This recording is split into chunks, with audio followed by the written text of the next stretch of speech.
यहाँ हमारे साथ है कमोडिटी बाजार में जो एक्शन है थोड़ा साल की शुरुआत से जो ये ऑयल एंड गैस और के दाम जो तेजी से घट रहे हैं, पहले गैस के घटे अब तेल के घट रहे हैं, तो जरा ये हो क्या रहा है नेहा से समझा जाए, बताएं नेहा। सर, ये एनर्जी कमोडिटीज में जो झटके थोड़ा हटके हैं इस बार, वो इसलिए क्योंकि सबसे खराब हमने साल की ओपनिंग होते हुए देखी है, जो 30 सालों में कभी नहीं देखने को मिला। 2 ट्रेडिंग सेशन में, वो भी नए साल की शुरुआत में 10 से 11% वाइप आउट हो जाना, ये अपने आप में एक बड़ी बात है। और कच्चा तेल जो जैसे तैसे अपने सालाना परफॉर्मेंस को पॉजिटिव टेरिटरी में रखा था, वो अब नेगेटिव टेरिटरी में आ गया। जी हाँ, नेगेटिव रिटर्न सालाना आधार पर दिखाई दे रहे हैं, 3.5 से 6.5% नीचे है, नेगेटिव टेरिटरी में है। अब हुआ क्या है, 3 हफ्ते के लोस पर है, ये तो हम सब जानते ही हैं, लेकिन दरअसल अमेरिका में वीकली भंडार हमें बढ़ते हुए दिखे हैं। 33 लाख बैरल की बढ़ोतरी दिखी है, वो भी ऐसे समय में जब ट्रेडिशनली यहां पर ठंड की डिमांड निकल कर आती है। गैसोलीन का भंडार भी यहां पर बढ़ता हुआ दिखाई दिया है।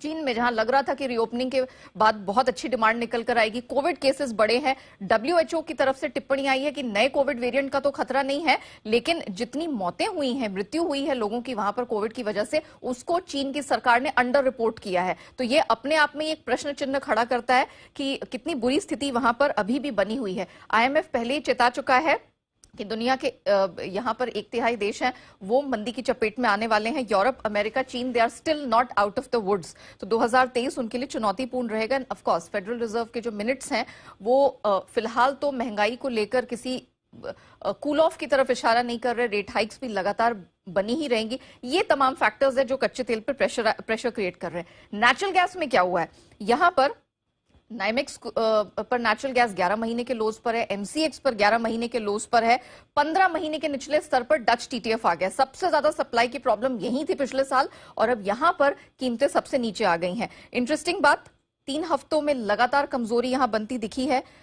अमेजिंग बात यह निकल कर आई है कि जो वेदर मॉडल्स हैं नॉर्दर्न हेमिस्फीयर के, वो इस तरफ इशारा कर रहे हैं कि 17 साल में पहली बार सबसे कम ठंड जनवरी में नॉर्दर्न हेमिस्फीयर में पूरे जनवरी में देखने को मिलेगी। ये एक बड़ा फैक्टर निकल कर आया, जिसकी वजह से नेचुरल गैस की कीमतें दबी हुई हैं।